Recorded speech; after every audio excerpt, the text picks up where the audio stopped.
Hello friends, Rita सरकार की अगली कहानी सुनने के लिए हमारे चुनमुन दोस्त तैयार हैं ना।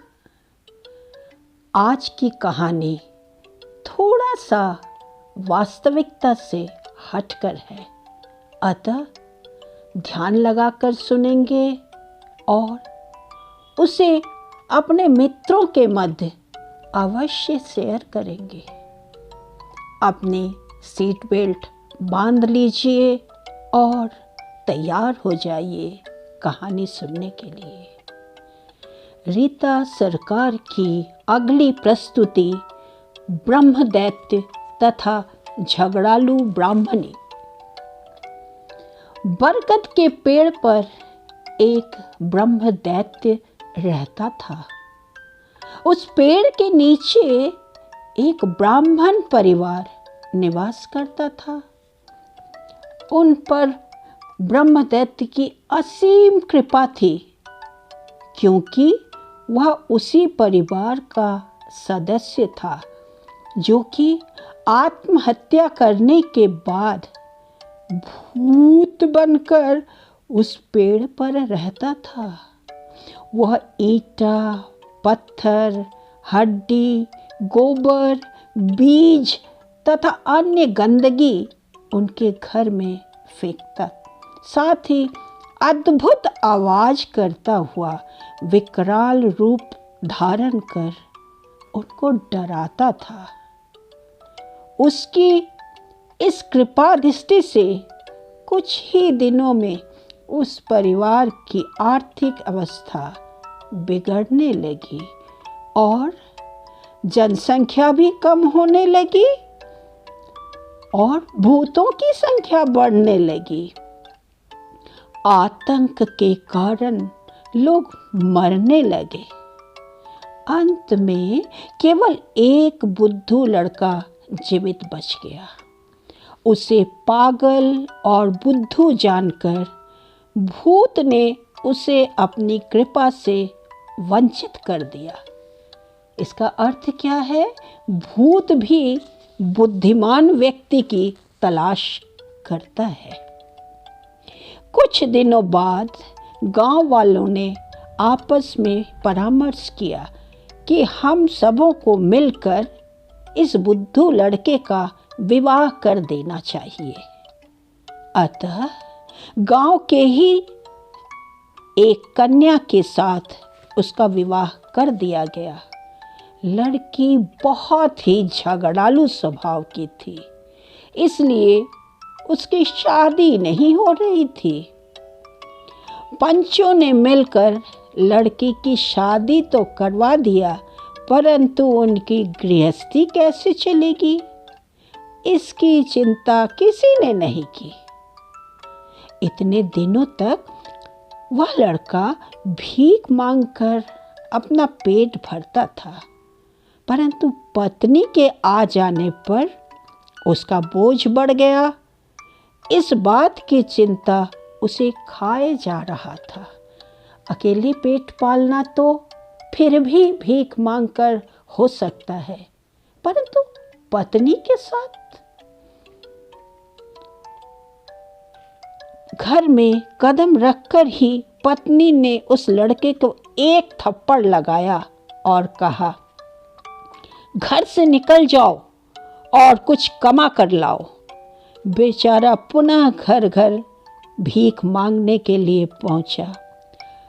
पैसों के अभाव के कारण वह अपनी शादी में खाने पीने का इंतजाम नहीं कर पाया था।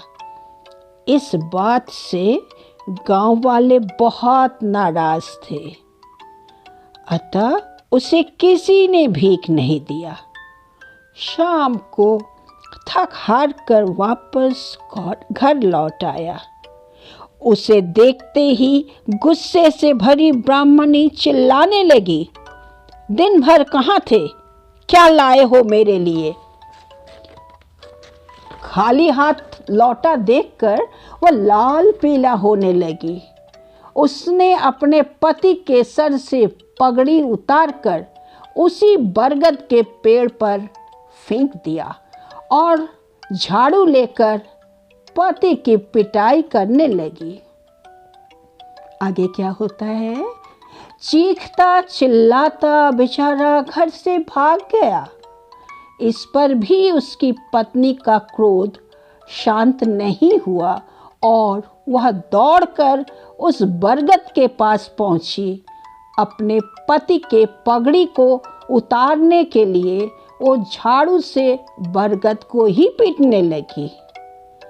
उसके अविराम गाली गलौज तथा झाड़ू के प्रहार को भूत भी बर्दाश्त नहीं कर पाया तथा इतने वर्षों के अपने निवास स्थान बरगद के पेड़ को छोड़कर वह भी भाग खड़ा हुआ।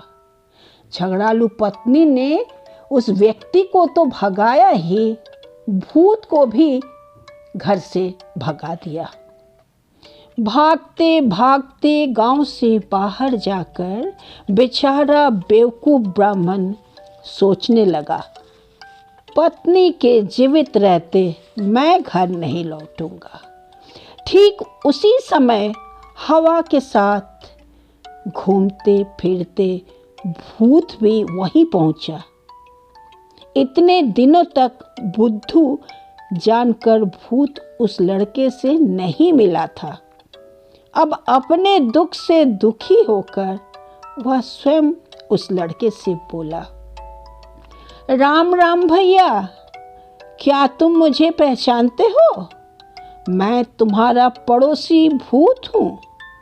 मैं भी तुम्हारी पत्नी से डरकर भाग रहा हूँ। अब हम दोनों भाई की तरह रहेंगे, परंतु तुम प्रतिज्ञा करो कि कभी उसके पास वापस नहीं जाओगे। यह भूत अपने साथ साथ उस व्यक्ति को भी वहाँ अपनी पत्नी के पास जाने से मना कर दिया और उससे वचन ले लिया। इतना अच्छा दोस्त पाकर उसने फौरन प्रतिज्ञा कर ली। कुछ दूर साथ चलकर वे दोनों किसी शहर में पहुँचे। वहाँ पहुँचकर भूत ने ब्राह्मण से कहा, अब देखिए भूत की दोस्ती बुद्धू से भली भांति हो चुकी थी। वह क्या कहता है, भाई मेरी बात ध्यान से सुनो। इस शहर में 2 सुंदरी कन्या रहती हैं, एक राजा की, दूसरी मंत्री की कन्या। मैं मंत्री कन्या को पकड़ लूँगा। मंत्री द्वारा काफ़ी दवा कराने पर भी मैं उसे नहीं छोड़ूंगा। उसी समय तुम फकीर के वेश में वहाँ आना। तुम्हें देखते ही मैं उसे छोड़कर चला जाऊंगा। तुम अपनी इच्छा अनुसार रुपए मंत्री से ले लेना। उसके बाद मैं राजकन्या को पकड़ूंगा, परंतु तुम वहाँ मत आना, क्योंकि उस कन्या को मैं प्यार करता हूँ। यदि वहाँ मैंने तुम्हें देख लिया तो मैं तुम्हें फौरन मार डालूंगा। इतना कहकर ब्रह्मदैत्य चला गया। ब्राह्मण नगर की सीमा पर एक सराय में रहने लगा। कहानी कैसी लगी? अच्छी लग रही है ना? आगे देखते हैं। दूसरे दिन ही यह बात फैल गई कि मंत्री कन्या को ऐसी बीमारी हुई है कि अब उसके बचने की उम्मीद नहीं है। डॉक्टर वैद्य जवाब दे चुके हैं। मंत्री पागलों की तरह दौड़ धूप कर रहे हैं तथा उन्होंने घोषणा की है, यदि कोई व्यक्ति मेरी कन्या को ठीक कर दे तो मैं अपनी आधी संपत्ति उसे दे दूंगा। ब्राह्मण अपने शरीर में राख लगाकर फकीर के वेश में वहां पहुंचा। मंत्री कन्या फटे वस्त्रों में चीखते चिल्लाते अपने बालों को नोचते हुए उनके पास लाई गई।